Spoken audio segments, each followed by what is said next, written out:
বলছি সুজিত দা, good afternoon, কেমন আছেন? Good afternoon. ভালো আছি, একদমই ঠিক আছি। সবাই যেমন ভালো আছে আমিও তেমনই ভালো আছি। আচ্ছা তুমিও আচ্ছা যেমন ভালো আছো। আচ্ছা আচ্ছা, খুব ভালো লাগলো। বলছি যে যেটা মূল বিষয় সেটা হচ্ছে যে আমাদের কাছে একটা সাংঘাতিক রিপোর্ট এসছে, যেটা নিয়ে কিন্তু রাজ্য রাজনীতিতে তোলপাড় শুরু হয়ে গেছে। এবং তাই নয়, আপনাদের যে বিজেপির এখন প্রায় বলা যেতে পারে দ্বিধা বিভক্ত হয়ে গেছে। হুম এইটা হুম। মানে কিভাবে দেখছেন? মানে 2-3 জন সাংসদ জ্বলে যাবার মতন অবস্থায় এটাই কি বলতে চাইছো? হ্যাঁ, দু তিনজন তো সাংসদ চলে যাওয়ার একটা বিষয় আছে, প্লাস হচ্ছে আপনাদের বর্ষীয়ান নেতা দিলীপ ঘোষ যেভাবে হুম। মানে আক্রমণ করছে, তাতে যতদূর বোঝা যাচ্ছে তিনি হয়তো মানে হয় ছেড়ে দেবেন বা শুভেন্দু অধিকারীকে দল থেকে বের করে দেবেন, এরকম একটা পরিস্থিতি তৈরি হয়েছে। না না, এখানে কেউই যাবে না, না শুভেন্দু দা যাবেন না, না এই যাবেন না, দিলীপদা যাবেন না। অ্যাকচুয়ালি মনক্ষুণ্ণ তো হতেই পারে। আজকে আমিও যদি সাংসদের জায়গায় যদি আমাকে অন্য জায়গায় রিপ্লেস করা হতো বা অন্য জায়গাতে ট্রান্সফার করা হতো, এটা স্বাভাবিক। কেন, ওটা ওই গড়টা হচ্ছে খড়গপুরের গড় হচ্ছে দিলীপদা।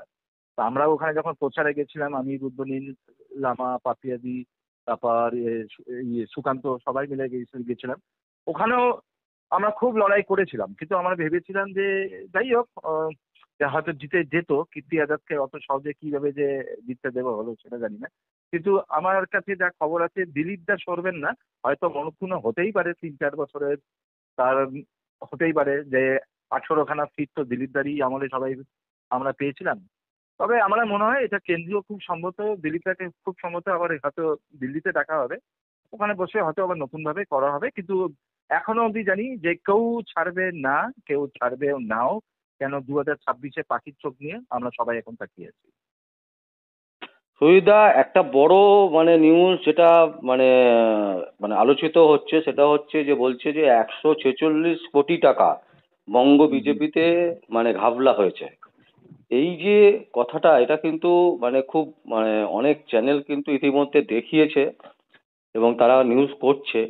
তো এইটা সম্পর্কে কিছু জানেন যে এটা এটার অ্যাকচুয়ালি কি মানে? সম্বন্ধে আমি কিচ্ছু বলতে পারবো না বিশ্বজিৎ। এইটার সম্বন্ধে আমি কিছু বলতে পারবো না। এটা আমার কেন্দ্রীয় নেতৃত্ব যে ওপরে আছে, কিংবা আমার সুকান্ত, দিলীপ দা, শুভেন্দু যেটা আছে, শুভেন্দু দা, তারাই দেখছেন। আমাদের এখানে বলা আর আমার বলাটা এখানে উচিত হবে না ইয়েতে, আমার না, মনে হয়। সেটা সেটা সুরজিৎদা একদম ঠিক, কিন্তু আমি বলতে চাইছি যে মানে ঘাবলাটা যেটা হয়েছে, মানে এই ধরনের ঘাবলার কি কোনো খবর আপনার কাছে আছে? না, আপনি হয়তো সত্যি কথা বলতে বলছি। পারবেন না, ঠিক না না আছে। না না না না, সেটা না। না না, আমি একদম আমি খুলে বলি, আমি ওসব দাগ দাগ দুর্গু করি না। আমি হুম অনেকটা দিলীপ দার মতন যেটা হয়। কিন্তু সত্যি কথা বলছি, আমার কাছে এখন অব্দি সঠিক সেই রকম করে খবর নেই। যেটুকু খবর এসছে, ভাষা ভাষা খবর এসছে। হুম এখন ভাষা খবরের উপর তো আমি ভিউয়ার্সদের এরকম বলতে পারি না। হুম। তো সুতরাং যদি হয়, আমি প্রথমে তোমার চ্যানেলকে আমি বলবো। আচ্ছা আচ্ছা। আর একটা জিনিস যেটা কিন্তু মানে সাংঘাতিকভাবে মানে আলোচিত হচ্ছে, যে সুকান্ত মজুমদার এবং শুভেন্দু অধিকারী, এনারা দুজনেই নাকি ম্যাক্সিমাম মানে এই গিলটি আর কি বলা যেতে পারে, যেটাকে সরাসরি বলা হচ্ছে যে এনারা দুজনেই গিলটি করেছে কে কোথায় ভোটে দাঁড়াবে না দাঁড়াবে, এইভাবে দিলীপ ঘোষকে হারিয়ে দেওয়া। মানে এইটা হ্যাঁ কতটা হ্যাঁ আপনি হ্যাঁ। মনে করেন ঠিক? এইটা এটা এটা অনেকটাই গুজব খবর।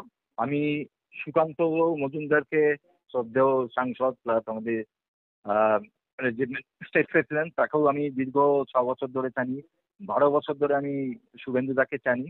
হ্যাঁ, হুম হুম ভিতরটা ইন্টারনাল হতেই পারে, হ্যাঁ, সেটা হুম একটা মত প্রকাশ করতেই পারে। কিন্তু আমার মনে হয় এইরকম কোনো অভিপ্রায় কিছু নেই, দিলীপ দাকে হারানোর কোনো অভিপ্রায় কিছু নেই এতে। হয়তো হতে পারে যে টিকিট অন্য জায়গায় ট্রান্সফার হচ্ছে বা অন্য জায়গায় হচ্ছে।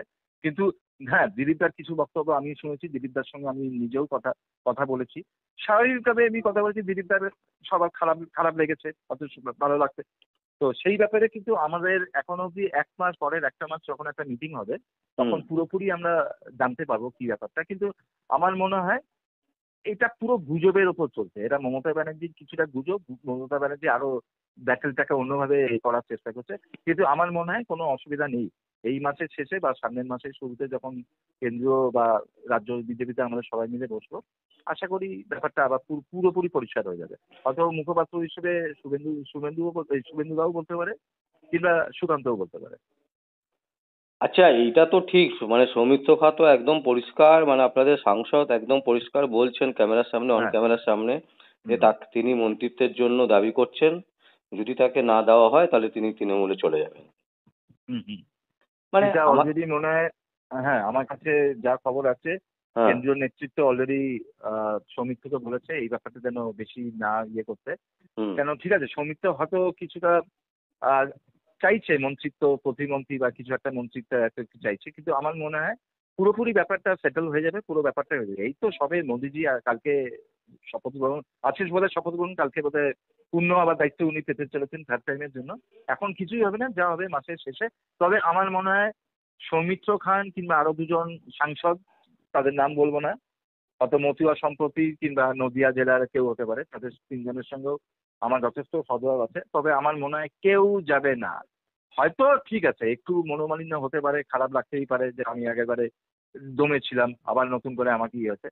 কেউ এরা যাবে না। না অভিষেক সৌমিত্র খা তো অভিষেক জিতেছেন, মানে দিলীপ দানায় ধরুন হেরেছে বলে ক্ষোভ প্রকাশ করছেন, মানা যায় যে ঠিক আছে, উনি যেখান থেকে জিতেছিলেন সেখানে না দিয়ে অন্য জায়গায় ওনাকে দেওয়া হয়েছে এবং সেখানে তিনি হেরে গেছেন।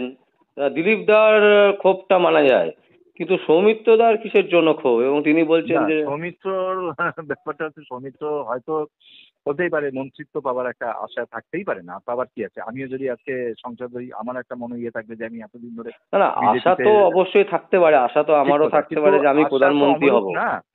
ঠিক কথা, একদম ঠিক কথা, আশা তো অমূলক না, কিন্তু হুম। আমার মনে হয় সবকিছু বসে দিল্লিতে বসে হাইকমান্ডের সঙ্গে কথা বলে, অমিত শাহজি, জেপি নাড্ডাজি সবার সঙ্গে কথা বলে আমার মনে হয় ব্যাপারটা খুব মিটে যাবে। কেউ যাবে না, এটা 100% 200% শিওর। কেউ মমতার দলে যাবে না। সে অভিষেক ব্যানার্জি, সেকে যতই ভূয়সা প্রশংসা করা হচ্ছে অভিষেক ব্যানার্জি দারুণ করছে কি না করছে অন্য কোনো সাংসদের মুখ থেকে, আমার মনে হয় কেউ যাবে না। আমি লিখে দিতে পারি 12 জনই থাকবে যারা জিতেছেন। সুজিতদা, আমার শেষ প্রশ্ন আবার বলছি, যে একদম পরিষ্কারভাবে বিভিন্ন সংবাদ মাধ্যম দেখাচ্ছে যে 146 কোটি টাকার, যেটা বারবার করে উঠছে বিজেপির বিরুদ্ধে এবং বঙ্গ বিজেপির বিরুদ্ধে, এটা কি আপনি জানেন? মানে কোনো তথ্য, মানে কোনো কিছু, না, কোনো আমার খবর? কাছে সত্যিকারের কোনো তথ্য নেই। আমি যদি তথ্য পাই সবার আগে তোমাকে আমি নিউজ দিয়ে আমি বলবো। আমি আজকে যদি ব্যাপারটা পুরো জানতে পারি আমি পুরোই জানবো। আমি এই এই খবরটাই জাস্ট তোমার থেকে আমি শুনতে পারলাম।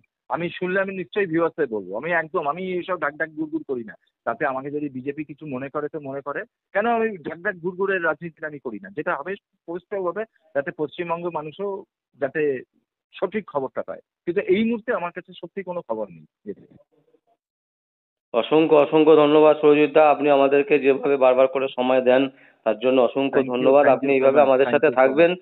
এবং পরবর্তীকালে আমরা অবশ্যই, আবার অবশ্যই। আপনার সাথে যোগাযোগ করব। Thank you, thank you.